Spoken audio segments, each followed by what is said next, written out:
Nepal parliament set on fire after Prime Minister resigns over anti-corruption protest.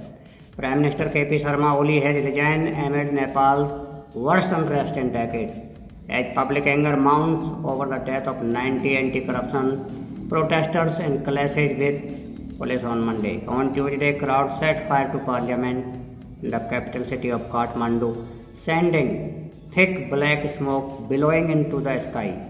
Government buildings and the houses of political leaders were attacked around the country. 3 more deaths were reported on Tuesday amid chaos.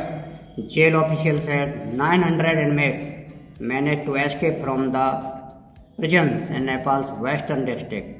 The demonstrators were triggered by a ban on social media platform. It was lifted on Monday, but by then protests had swelled into a mass movement.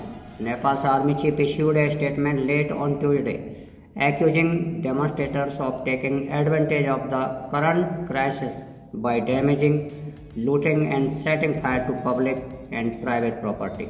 It said if unrest continued, all security institutions, including the Nepal army, are committed to taking control of the situation, effective from 22 hours local time, without detailing what this might entail. While the Prime Minister has stepped down, it's not clear who will replace him or what happens next, with seemingly no one in charge. Some leaders, including ministers, have reportedly taken refuge with the security forces.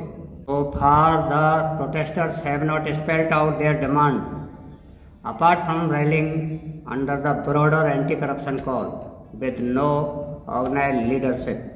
The protest seems to be spontaneous. Inside Parliament, there were jubilant scenes as hundreds of protesters danced and chanted slogans around a fire at the entrance to the building, many holding Nepal's flag. Some entered inside the building where all the windows have been smashed.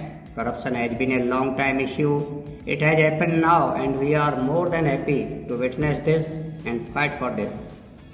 We hope this will bring positive to us, some protesters added. Last week, Nepal's government ordered authorities to block 26 social media platforms for not complying with a deadline to register.